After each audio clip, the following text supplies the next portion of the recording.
ఆచార్య చాణక్యుడు తన రాజనీతి శాస్త్రంలో చివరిదైన 8వ అధ్యాయంలో ఈ విధంగా వివరించాడు.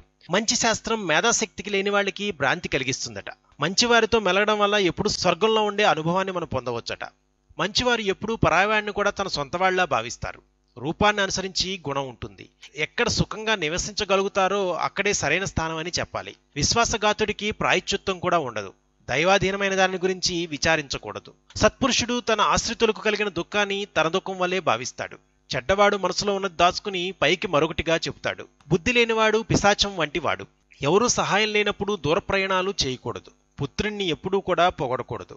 ఆశ్రయించి బతికేవాళ్లు ప్రభువుని ఎప్పుడూ స్తుతించాలి. ధర్మబద్ధంగా జరుగుతున్న పనులన్నీ ప్రభువు గారివి అని చాటి చెబుతూ ఉండాలి.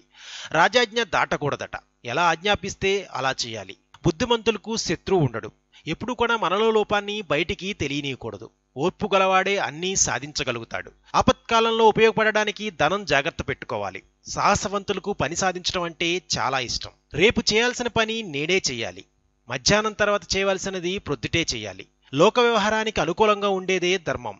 లోకజ్ఞానం బాగా ఉండడమే సర్వజ్ఞానత్వం అవుతుంది. శాస్త్ర పండితుడైన లోకజ్ఞానం లేనివాడు మూర్ఖుడవుతాడు. యథాస్థితిని తెలుసుకోవడమే శాస్త్రానికి ప్రయోజనం. వ్యవహారంలో పక్షపాతం ఎప్పుడూ కూడా ఎదుటివారి విషయంలో ఎప్పుడూ పక్షపాతం చూపించకూడదు. ధర్మం కంటే కూడా మన వ్యవహారమే గొప్పది. మన ప్రవర్తన తీరులో అంతరాత్మే మనకు సాక్షి.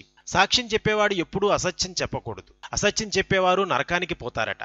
రహస్యంగా పాపాలు చేసిన వాళ్ళకి పంచమహాభూతాలే సాక్షులు. పాపులు ఎప్పుడో ఒకప్పుడు తమ పాపాన్ని తామే బయట పెట్టుకుంటారు. దేవతల్లో దైవత్వాన్ని ఎలా చూడగలమో అలాగే చెడ్డవారిని వారి రూపాన్ని బట్టి అంచనా వేయవచ్చట.